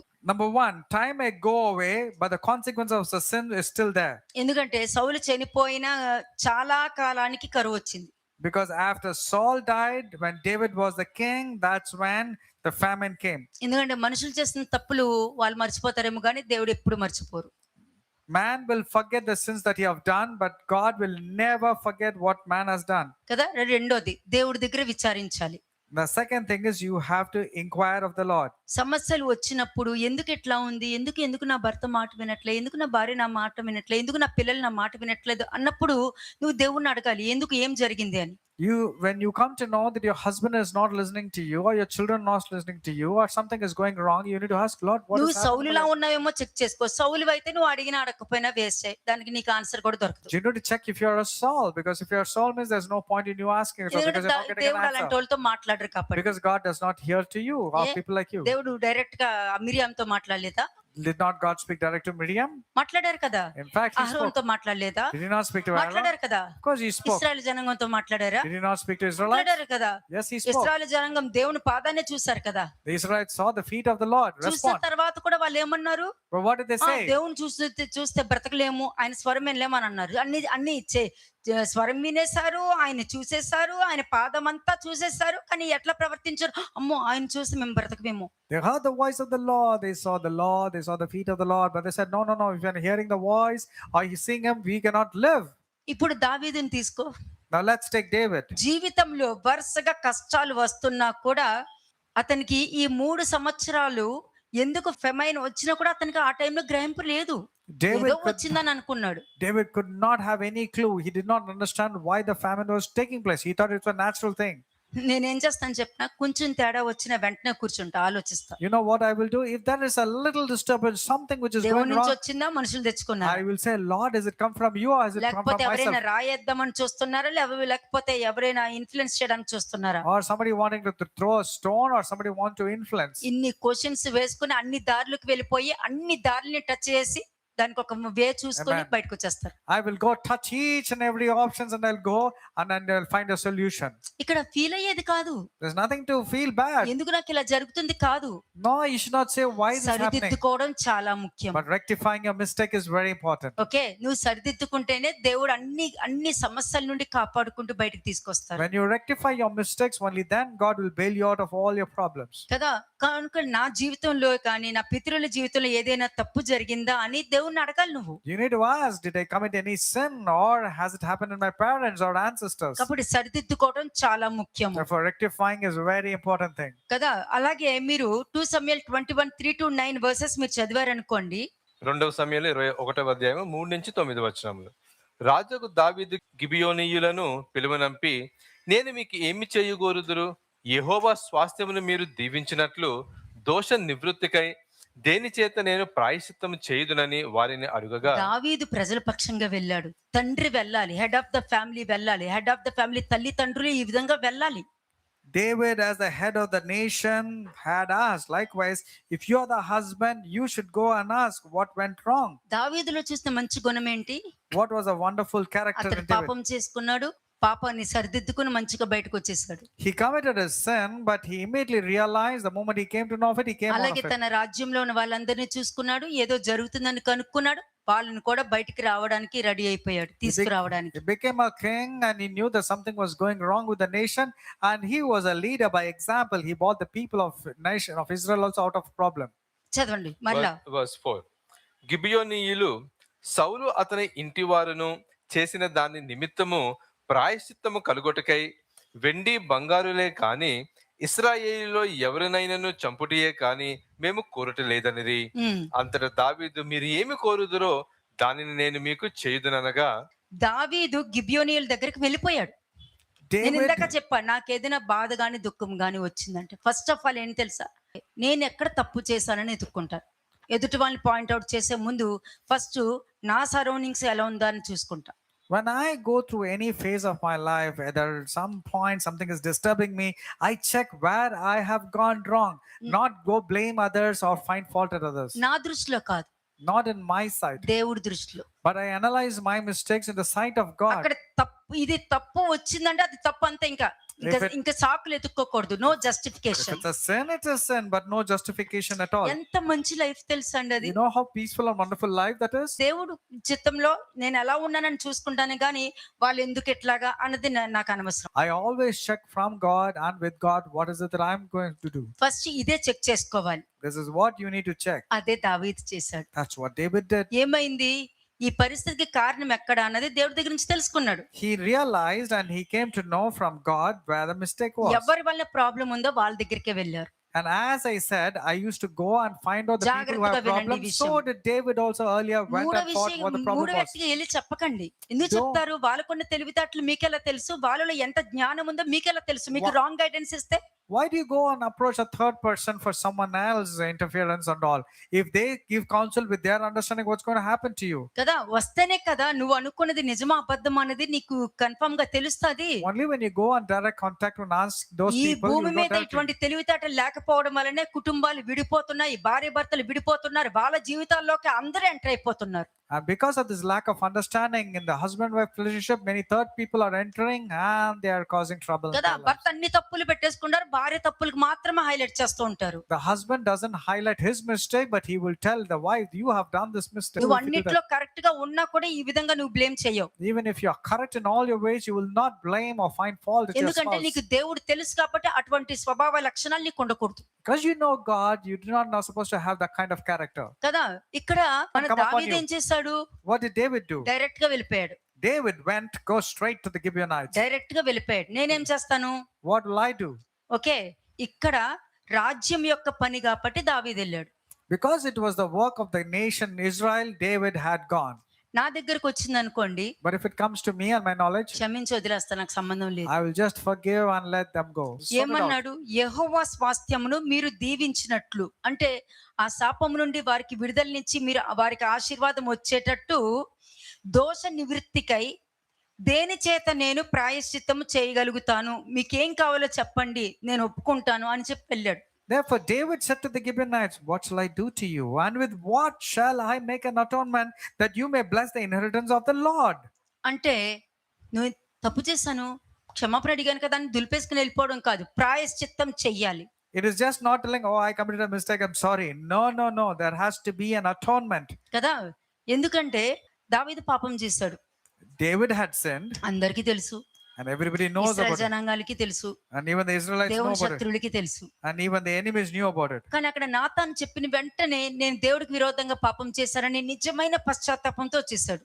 But when Nathan came and told what he had done, it was a genuine repentance on David's part, and he came out of దాని it. వెంటనే దేవుడు ఏమన్నారు, అతని పాపాలు పరిహరించబడ్డాయని sir. And immediately through Nathan, the Lord said, "Yes, I have forgiven him of ఇంకొక his sins." File open అయ్యి ఉంది మరి. But there was another file that was open. ఏంటది? What was that file that was దేవుడు open? శత్రువులకి దేవుడి నామానికి అవమానం తేవడానికి కారణం నువ్వయ్యావు అని. And immediately, because you are the reason to bring blasphemy in the name of God, the Philistines had dishonored the name of the Lord. దాని You have యొక్క been the reason. Punishment అతను అనుభవించాడు. And he had to face the punishment for that.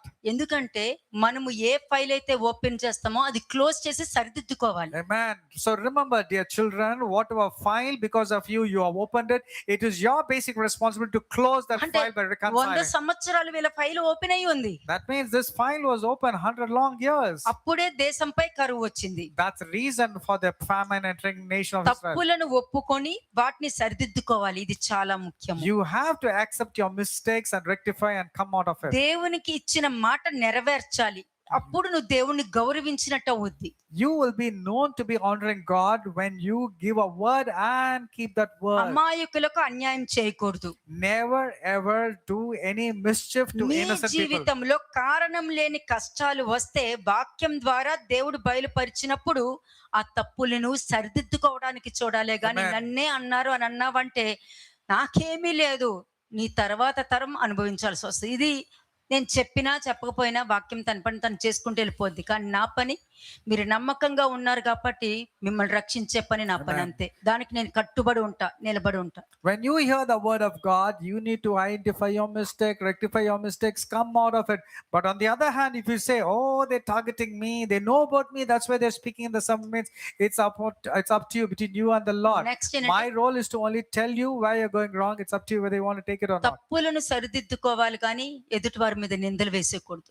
You have to rectify your mistakes, but never ever blame others for whatever is happening in your life. కదా, మీరు ఇందాక చదివారు 2-3 వచనాలు. You read verse 2 second and verse 3. కూడా చదవండి. Now read verse 2 also. 2వ వచనం.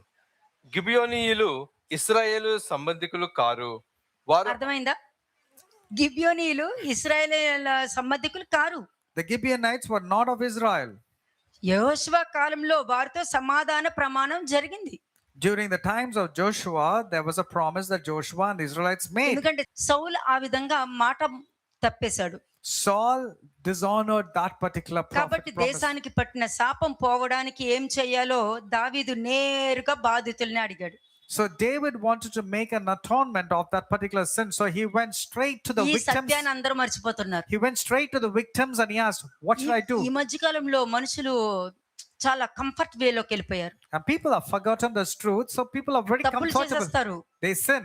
తప్పు చేశారని తెలుసు. They know that they have sinned. 4 గోడల మధ్యలోకి వెళ్ళి నేను తప్పు చేశాను ఆయన, నేను ఆ తప్పు చేసి ఉండకూడదు, నీకు నమ్మక ద్రోహం చేశానని అక్కడికి వెళ్ళి ఏడ్చి ప్రేయర్ చేస్తారు. Within the 4 walls, nobody is there. They say, "Lord, I have sinned. I'm sorry, Lord, I have done this mistake. I shouldn't have done like this."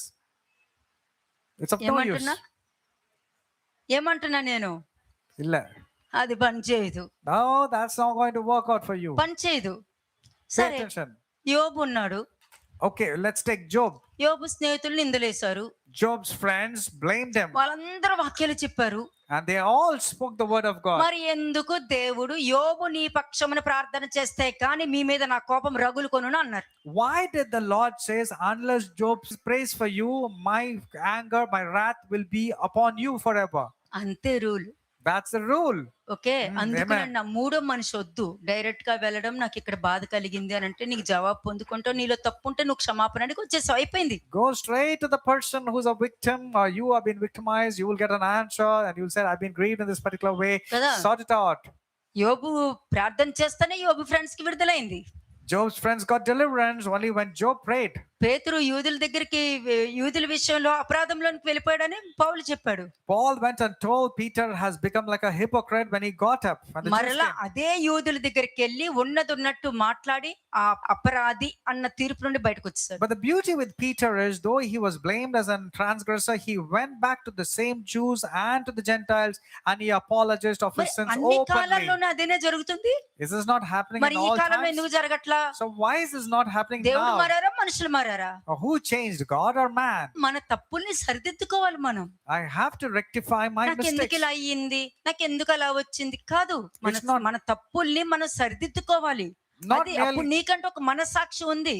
You have your own conscience, therefore you have to rectify your own mistakes. But instead, if you say, why am I going through this? Why this difficulty? Why am I suffering? It is of no use because కదా, you know very well what ఆ you're doing. కాలం నుండి ఈ కాలం వరకు కూడా దేవుడు ఇచ్చిన protocol అది. From times then till now, the protocol of God has been the same. మరి ఈ కాలంలో ఎవరికైనా అన్యాయం జరిగితే మూడో వ్యక్తి దగ్గరికి కాకుండా నేరుగా నువ్వు ఎక్కడ ఎవరి వల్ల బాధపడ్డారో అక్కడికి వెళ్ళి నాకు ఇక్కడ బాధ అనిపించిందని అని అడుగుద్ది, నీకు ఆన్సర్ దొరుకుద్ది. If you are really grieved because of someone, go straight to the person and say, I'm being grieved and being burdened because of you. You will get an answer directly. Why అంతే go and కదా, meet someone నీ else? వాక్యాన్ని జరిగించడం వల్ల నువ్వు విడుదల పొందుకుని నువ్వు బయటకు వచ్చేస్తావు మంచిగా Because you perform the word of God, you will completely bail yourself out of the problems. కదా. అలా వెళ్ళి నేను మీకు చేసిన నష్టానికి నేనేమి పరిహారం చెల్లించుకోవాలని అడుగుతారు అక్కడైతే. Then you will go and ask, I am the reason for causing this loss. Tell me how I can make an atonement now. అలాగే వెళ్ళి అడిగాడు. That's how David went and met the ఇదిగో Gibeonites. ఇశ్రాయేలు జనాంగం అందరూ వాళ్ళ పాపం ఏ తప్పు చేయలేదు, అమాయకమైన ప్రజలు, వాళ్ళు మళ్ళీ ఆశీర్వదించబడాలంటే నేను ఏ విధంగా మీకు దోష నివృత్తి చేయగలుగుతాను. David went and represented the Israelites and said, see, they are innocent. What can I do? But tell me in what way I can make an atonement for compensation. అప్పుడు వాళ్ళ డిమాండ్ చూడండి. Then see what they demanded. 5 and 6 versus చూద్దాం. Verses 5 and 6. 5-6 వచనములు. వారు మాకు శత్రువులై మమ్మును నాశనము చేయుచు ఇశ్రాయేలీయుల సరిహద్దులలో ఉండకుండా మేము లయమగునట్లు మాకు హాని చేయు ఉద్దేశించు వాని కుమారులలో 7 మాకు అప్పగించుము. ఏమడిగారు వాళ్ళు? సౌలు కుమారులలో సౌలుకు పుట్టిన పిల్లల్లో 7 మాకు అప్పగించాలని అడిగారు. They said, పాపానికి ప్రాయశ్చిత్తం. let 7 men of the Saul's descendants be delivered to us and we will hang them before the Lord. This is the atonement for whatever sins has been done. యేసుక్రీస్తు ప్రభు వచ్చారు కదా, ప్రతి పాపాలని కడిగేశారు. మరి కడిగిన తర్వాత కూడా నువ్వు సౌలులాగే కదా ప్రవర్తించావు. But you will say that Jesus Christ has washed away from all కాబట్టి my ఆయన sins and రక్తం all. పనిచేయదు. Yes, but you have become like Saul. నువ్వు పాపానికి పరిహారం చేయవలసిందే. You have to make an atonement for your sins. మరి ఆ కాలంలో అంతే. మరి Yes or no? వాళ్ళు ఏమడిగారు? 7 తీసుకురమ్మని అడిగారు What did they demand? They said, bring us 7 people of his lineage. కదా. గిబియోనీయులు డబ్బు అడగలేదు, డబ్బు ఆశించలేదు, బంగారం కూడా ఆశించలేదు, మాకు న్యాయం కావాలి అని అడిగారు. They said, we'll have no silver or gold from Saul or from his house, but we need only the 7 men of this descendants to be మమ్మల్ని delivered to us. నాశనం చేసిన సౌలు వంశానికి చెందిన 7 పురుషులు మాకు అప్పగించారు. అలాగా నేను చాలా సార్లు చెప్పానండి, తరతరాల శాపం ఎప్పుడు కూడా ఒకే కుటుంబంలో నుండి ఒక్కొక్కరిని ఎన్నుకుంటారని చాలా సార్లు చెప్పా. An ancestral curse will pick up one person in a family always. అంతే. అది ఎన్నుకుందంటే అది చెప్పిన మాట వాళ్ళు వింటారు. And because it has picked you up, it will definitely show its purpose. ఒకవేళ ఏ వ్యక్తిని ఏర్పరచుకుంటుందో ఆ వ్యక్తి దేవుడి మీద ఆధారపడితే వాళ్ళని వదిలేసేసి ఇంకొకరి దగ్గరికి వెళ్తారు. చదవండి. 6వ వచనం. యెహోవా ఏర్పరచుకొనిన సౌలు గిబియా పట్టణంలో యెహోవా సన్నిధిని మేము వారిని ఉరితీసేదమని రాజుతో మనవి చెయ్యగా రాజు నేను వారిని అప్పగించదను అని అన్నాడు. And the king said, I will give them. ఎందుకంటే పాపానికి పరిహారం వేరే మార్గం లేదు, లేకపోతే ఆ ఫెమైన్ కంటిన్యూ అవుతుంది. Because there's no other options for the famine to be stopped. There's only one way. ఇప్పుడు is standing తరతరాల out. శాపం అన్నది ఏంటి తెలుసా? లస్ట్ కూడా ఉండొచ్చు. You know your ancestral curse can be your తాతలకి lust. ముత్తాతలకి ఇల్లీగల్ రిలేషన్షిప్స్ ఉన్నాయనుకోండి, తండ్రి తర్వాత కొడుక్కి, కొడుకు తర్వాత వాళ్ళ కొడుకు తర్వాత వాళ్ళు. ఎందుకంటే ఎవరిలోనూ దేవుడు లేడు. If your ancestors are known to have lust, it will just spread because no one has the word of God. So are you also having. అదే విధంగా ఇక్కడ ఏమైంది? 7th verse చదవండి. 7వ వచనం. ఉమ్. తానును తానును సౌలు కుమారుడగు యోనాతానును ఆ యెహోవా నామమును బట్టి ప్రమాణం చేసి ఉన్న హేతువు చేత సూపర్. దావీదు మాటిస్తాడు ఎవరికి? యోనాతాను, జోనాతాను. సౌలు కుమారుడికి. నువ్వు జోనాతాను. నాకు సహాయం చేసావు, నేను కష్టంలో ఉన్నప్పుడు నువ్వు నాకు సహాయం చేసావు, నువ్వు కష్టంలో ఉన్నప్పుడు నేను సహాయం చేస్తానని మాటిస్తున్నా. David gave a word to Jonathan, who is Saul's son, telling that I will take care of your children, and remembering that he will spare Mephibosheth, the son of Jonathan. ఈ విధంగా నీ పిల్లలకి అంటే Amen. యోనాతాను లేకపోయిన వాళ్ళ కొడుక్కి ఏ విధంగా సాయం దొరికిందండి?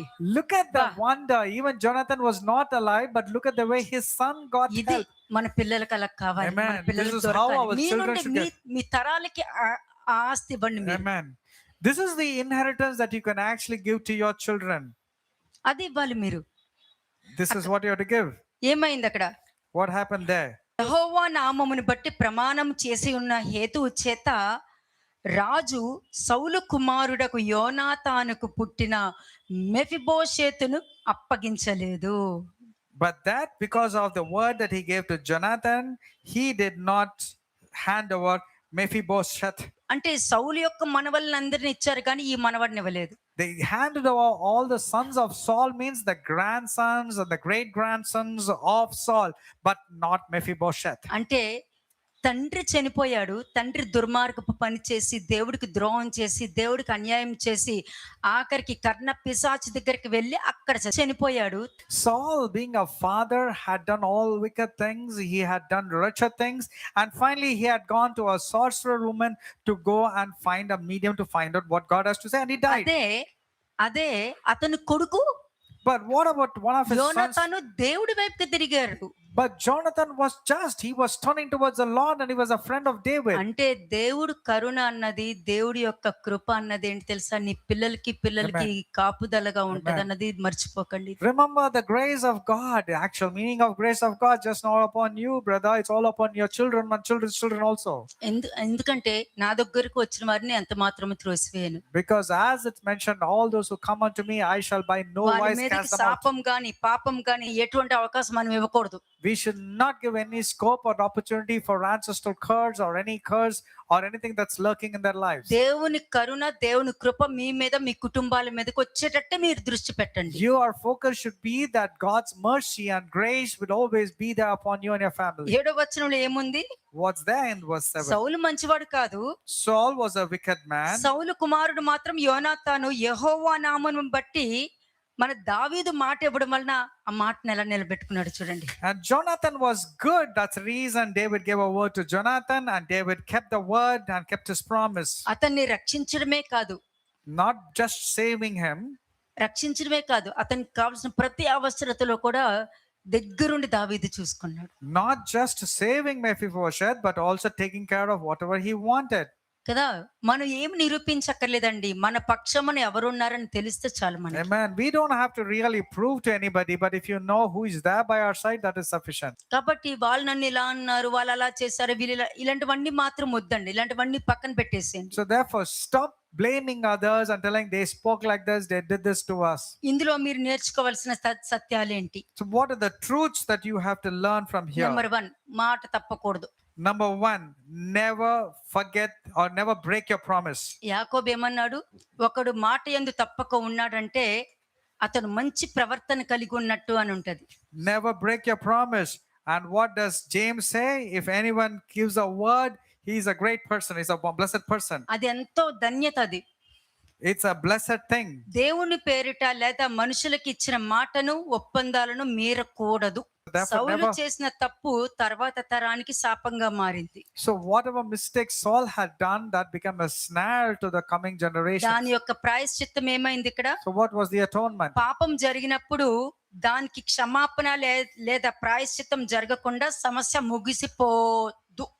But if there is no atonement, if there is no rectifying of your mistake, you will not get deliverance. You will be stuck. ఎందుకంటే దేవుడు పక్షపాతం లేని న్యాయవాది. Because God is fair.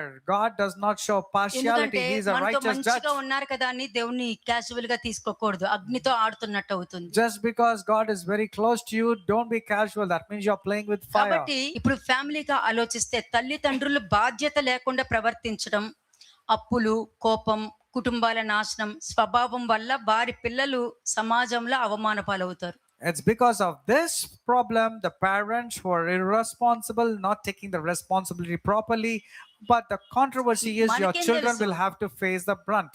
ఎందుకంటే కళ్ళు మూసిపోయి మనకు నచ్చినట్టు మనం చేసుకుంటూ వెళ్ళిపోతాం. We close our eyes and we go about doing మన things on our, స్వభావం వల్ల ఎవరు సఫర్ అవుతున్నారు? but because of our character, who's suffering? సమాజంలో మన పిల్లలు అవమాన పాలవుతూ ఉంటారు. And the society is really finding fault at your ఆర్థిక children. ఇబ్బందులు ఎదుర్కొంటూ ఉంటారు You'll be facing financial struggles. కదా. జెర్మియా 31:29 చూడండి ఒకసారి. జెర్మియా 31:29 ఇర్మియా 31వ అధ్యాయము 29వ వచనం.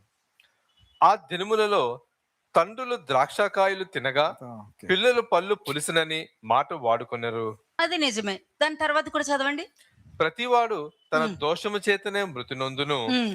ఎవడు ద్రాక్షకాయలు తినునో వాని పల్లె పులియును. ఇది ఎప్పుడు మారింది? How did it change? Yeah. పిల్లల్లో మార్పు రావడం వలన దేవుడు అభిప్రాయం మార్చుకున్నారు. When the children have changed their thoughts towards God, then God also changed his strategy. He thought, okay, you don't have to be అంటే punished.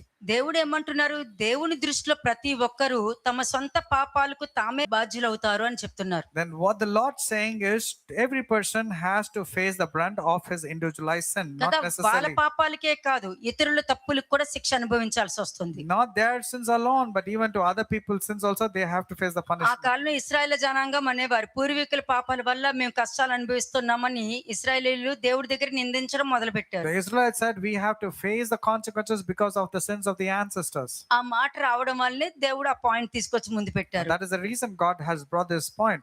అంటే తండ్రి పుల్లటి ద్రాక్ష పండ్లు తింటే ఆ పులుపు వల్ల కొడుకు పళ్ళు జివ్వుమంటాయని చెప్పి వాక్యం ఇది. Because in verse 29 it says, if the father ate sour grapes, the children's teeth are set on the edge. అందరూ అంటారు నేను ఏం పాపం చేశాను అని. People say, what mistakes I have done, I don't మా know. తండ్రులు పూర్వీకులు పాపాలు చేశారు కానీ దేవుడు మమ్మల్ని బబులోను చెరకు పంపి శిక్షిస్తున్నారని వాళ్ళు చెప్తూ ఉండేవారు. Used to say, our ancestors have committed the sins, that's the reason we are held captive by the Babylonians. Background లో ఏం జరిగింది? But actually what me happened? పితరులు చేసిన దానికి మీరు అనుభవిస్తున్నారు ఇక్కడ. Whatever your fathers, your parents, your ancestors have done, you are కానీ facing వాళ్ళు the brunt. దేవుని మీద నిందలేస్తున్నారు. Instead of finding their mistakes, they were blaming God also. అందుకే దేవుడు ఇర్మియా ప్రవక్త ద్వారా 30వ వచనం మాట్లాడడం జరిగింది. Therefore God spoke through Jeremiah, even verse 30. కాబట్టి వాళ్ళ వ్యక్తిగత బాధ్యత నీ పాపాలకు నువ్వే అనుభవించాలి. That means you are responsible for your own iniquities. అదే నూతన నిబంధనకి సంబంధించింది. That is to do with the new covenant. దానినే తప్పుదిద్దుకోవడము అని అంటాం. Exactly. This is exactly what is called as rectifying నువ్వు your తప్పు mistakes. సరిదిద్దుకోలేదనుకో, If you don't rectify your mistake, మీ ముత్తాతలు ద్రాక్షలు తింటే మీకు ఇంకా పళ్ళు పులుస్తూనే ఉంటాయి. and if your ancestors keep eating sour grapes, your teeth will still be on more edge. కాబట్టి మీ కుటుంబము ఎలా ఉన్నా, మీ పూర్వీకులు ఎలాంటి తప్పులు చేసినా మీరు వ్యక్తిగతంగా దేవుని వైపుకి తిరిగి యేసుక్రీస్తు ప్రభు యొక్క వాక్యం ద్వారా మారు మనసు పొందుకొని మీ తప్పులు మీరు సరిదిద్దుకుంటే దీని నుండి మీరు బయటికి రాగలుగుతారు. But by the word of God, after hearing, if you rectify your own mistakes, not repeat them again, then you will be able to be delivered. Romans 3:25 ఒకసారి చూద్దాం. రోమీయులకు రాసిన పత్రిక 3వ అధ్యాయం 25వ వచనం. Romans chapter 3:25. పూర్వము చేయబడిన పాపములను దేవుడు తన ఓరిమి వలన ఉపేక్షించినందున ఆయన తన నీతిని కనపరచవలనని క్రీస్తు యేసు రక్తమందలి విశ్వాసము ద్వారా ఆయనను కరుణాధారముగా బయలుపరచెను. అంతే. అంటే సౌలు చేసిన తప్పేంటి అని గుర్తు చేసి మీరు ఇలా ఉండాలి అని మనిషి కుమారుడు వచ్చి నేర్పించాక కూడా సౌలే కనబడుతున్నాడు అని అంటే అక్కడ మీరు క్వశ్చన్ మార్క్ వేసుకోవాల్సి వస్తుంది. The Son of Man has come and said, don't be like Saul. But after telling also, if people want to be like Saul, means you can know your own mistakes. కాబట్టి ఇచ్చిన మాటను నిలబెట్టుకోవాలి. Therefore, whatever word you have given, live by it, keep it, never కదా. break it. కానీ గిబియోనీయులను రక్షిస్తామని దేవుని పేరిట ప్రమాణం చేసిన తర్వాత సౌలు ఆ మాట తప్పాడు. The Gibeonites were given assurance by Joshua, but Saul did not keep that promise. కానీ దేవుడు ఆ ప్రమాణాన్ని మర్చిపోలేదు. But God has not forgotten the promise. ఈ రోజు కూడా భార్య భర్తలు పెళ్లి రోజు ప్రమాణాలు మర్చిపోతున్నారు. Even now, on the day of your wedding, you're forgetting the covenants that you made to your spouses.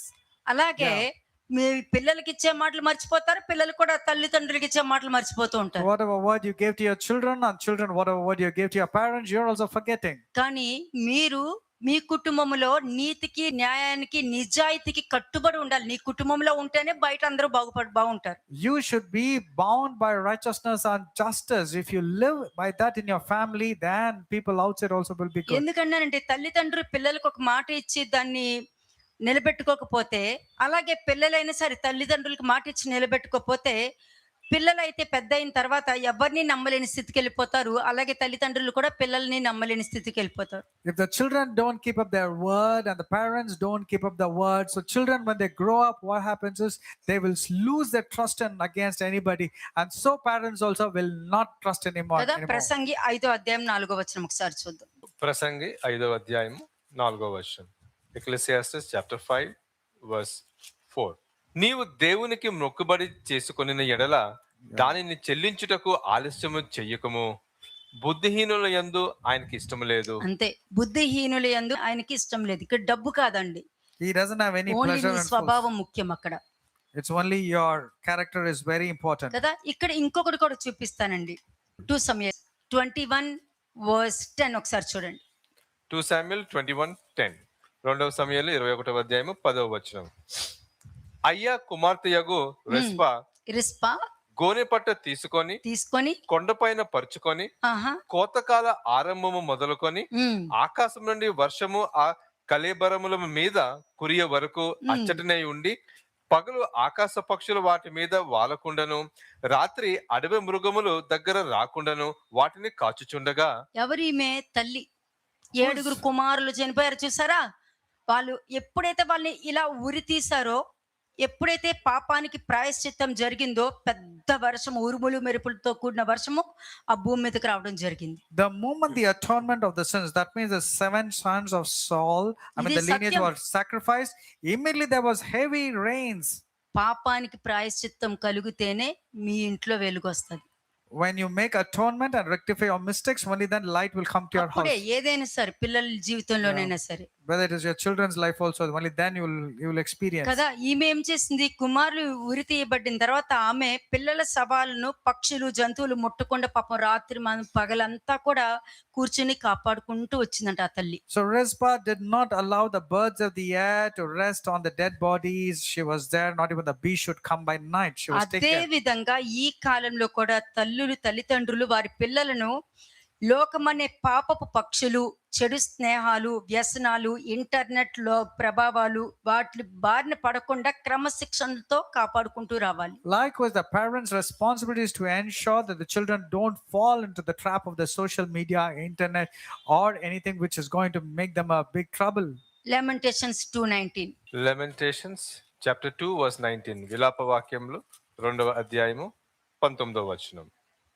నీవు లేచి రేయి మొదటి జామున మొర్రపెట్టుము, నీళ్లు కుమ్మరించినట్లు ప్రభువు సన్నిధిని నీ హృదయమును కుమ్మరించుము. నీ పసిపిల్లల ప్రాణము కొరకు నీ చేతులను ఆయన తట్టు ఎత్తుము. ప్రతి వీధి మొగను ఆకలిగొని వారు మూర్ఛిల్లుచున్నారు. అంతే. మదర్స్ అందరికీ అంటే పిల్లల కోసం ఇదొక్కటి చేస్తూ ఉండాలి. No other way. Every mother has to do that for their children. కదా. ఇక్కడ మనం దావీదు గురించి చెప్పాలంటే, దావీదు తన నిబంధనని జ్ఞాపకం చేసుకున్నారు. మీరు ఎక్కడెక్కడ దేవుడికి మాట ఇచ్చి తప్పారు అన్నది గుర్తెచ్చుకోండి. David was remembering the word that he gave to God. Now in your case, you have to remember where and all have you given a word to God. దావీదు యోనాతానుకి ఇచ్చిన మాటను నిలబెట్టుకున్నాడు. ఏ హాని జరగకుండా చూసుకున్నాడు. David ensured that the sons of Jonathan were not punished. So he gave a word. కష్టకాలంలో సహాయం చేసిన వారికి కృతజ్ఞత కలిగి ఉండాలి, కానీ వాళ్ళ కుటుంబాన్ని నాశనం చేయకూడదు. ఆ ఆలోచన వచ్చినా కూడా వాళ్ళ తరాలకి అశాపం వెళ్తూ ఉంటుంది. Can you please remember this? At any point of time, never forget the help that came to you from people. At that time, when you forget and you start blaming them, it will be difficult for you. Colossians 3:15 చూద్దాం. కొలసీలకు రాసిన పత్రిక 3వ అధ్యాయము 15వ వచనం. కొలెషన్స్ chapter 3 verse 15. క్రీస్తు అనుగ్రహించు సమాధానము మీ హృదయములలో ఏలుచుండు నియ్యుడి. ఉమ్, ఇందుకొరకే మీరు ఒక్క శరీరముగా పిలువబడితిరి మరియు కృతజ్ఞులై ఉండుడి. అంతే. ఎప్పుడు ఆ కాలం నుండి ఈ కాలం వరకు కూడా కృతజ్ఞత కలిగి ఉండాలి. నీకు మేలు చేసిన వారికి కీడు చేస్తున్నావంటే వారి కుటుంబంలో కీడు తొలగిపోదు. ఎవరు కీడు చేస్తున్నారో వాళ్ళ కుటుంబంలో నుండి కీడు తొలగిపోదని వాక్యం If చెప్తుంది. you render evil to those people who have done good, evil shall not depart from your house. అలాగే 1 John 2:2 ఒకసారి చూద్దాం. 1 జాన్ చాప్టర్ 2 వర్స్ 2. మొదటి యోహాను 2వ అధ్యాయము 2వ వచనం. ఆయనే మన పాపములకు శాంతకరమై ఉన్నాడు. మన పాపములకు మాత్రమే కాదు సర్వలోకమునకును శాంతికరమై ఉన్నాడు. అంతే. నువ్వు దేవుడితో సమాధాన పరుచుకోవాలంటే ఈ రోజు చెప్పే ఒక్కొక్క స్టెప్స్ మీరు ఒక్కసారి గుర్తెచ్చుకోండి. If you want to reconcile with God, remember each and every one step. Hebrew 2:17 ఒకసారి చూద్దాం. హెబ్రీయులకు రాసిన పత్రిక 2వ అధ్యాయము 17వ వచనం. Hebrews chapter 2 verse 17. కావున ప్రజల పాపములకు పరిహారము కలుగు చేయుటకై ఉమ్, దేవుని సంబంధమైన కార్యములలో కనికరమును నమ్మకము గల అది నమ్మకము. దేవుడికి నీ మీద నమ్మకం ఉండాలి. Lord God should entrust you. He should trust you. Okay, దేవుడికి నీ మీద నమ్మకం ఉండాలి. నీ మీద నమ్మకం లేకుండా చేస్తే నువ్వు ఎంత ప్రేయర్ చేసినా దేవుడు వినరు. God should trust you, but if you are praying without that trust part, no matter how much you pray, it's of no use. ఎందుకంటే మనుష్య కుమారుడు ప్రజల పాపం విషయంలో వారు విడుదల పొందుకుంటారని నమ్మకంగా ఉండే తన్ను తాను అర్పించుకున్నారు. The Lord trusted that people will be faithful after they've been delivered. Hebrew 9:22 ఒకసారి చూద్దాం. హెబ్రీయులకు రాసిన పత్రిక 9వ అధ్యాయము 22వ వచనం. Hebrews chapter 9 verse 22. మరియు ధర్మశాస్త్ర ప్రకారము సమస్త వస్తువులను రక్తము చేత శుద్ధ చేయబడుననియు రక్తము చిందింపకుండా పాప క్షమాపణ కలగదనియు సామాన్యంగా చెప్పవచ్చును. అంతే, సామాన్యంగా చెప్పవచ్చు. ధర్మశాస్త్ర ప్రకారము సమస్త వస్తువులు రక్తము చేతే శుద్ధిపడుననే అంటే ఏ దురుద్దేశంతో జరిగిందో, ఏ పాపం జరిగిందో దానికి పరిహారం తప్పకుండా నువ్వు చెల్లించాలి. So whatever sins has been done, you have to rectify the mistakes and make an atonement of the sin. 24వ వచనం. వర్స్ 24. అందువలన నిజమైన పరిశుద్ధ స్థలమును పోలి హస్తకృతమైన పరిశుద్ధ స్థలములలో క్రీస్తు ప్రవేశింపలేదు గాని ఇప్పుడు మన కొరకు దేవుని సముఖమునందు కనబడుటకు పరలోకమందే ప్రవేశించెను. అది గుర్తుపెట్టుకోండి. ఆయన ప్రవేశించారంటే ఆయన బోధ విన్నవాళ్ళు ఆయన వెనకాల పడి వెళ్ళగలుగుతారు. And that means whoever listens to the doctrine of Jesus Christ, only then those people only can enter. అంటే నీ మనస్సాక్షి నీతో మాట్లాడాలి. Your conscience must speak to you. నీ మనస్సాక్షి మాట్లాడితేనే నువ్వు దేవుడి పక్షంగా ఉన్నావా లేకపోతే మనుషుల పక్షంగా. మనుషుల పక్షం అంటే నీ సొంత ఆలోచన కూడా మనుషుల పక్షమే. అది Not necessarily other people's approval. Your own opinion also is man's approval. So you need to check. You are getting God's నీ approval or వాళ్ళని man's approval. నీ గొప్పేమో, Your own people must be great for కానీ you. దేవుడు వాళ్ళని తీసి పక్కన పడేస్తారన్నది But గుర్తుపెట్టుకోవాలి. remember, God will simply pluck them out. కాబట్టి నువ్వు న్యాయంగా ఉన్నావా లేదా, న్యాయంగా మాట్లాడుతున్నావా లేదా అన్నది చాలా ముఖ్యం. So therefore, it is important whether your speech is there with justice or not. కాబట్టి తప్పులని సరిదిద్దుకుంటారా లేకపోతే జస్టిఫై చేసుకుంటారా అన్నది మీ చేతిలో ఉంది. Whether you want to rectify your mistakes or keep justifying or find fault, it's up to you. షలోమ్ అలెకెం. దేవుడు మీకు సమాధానం అనుగ్రహించబడును గాక.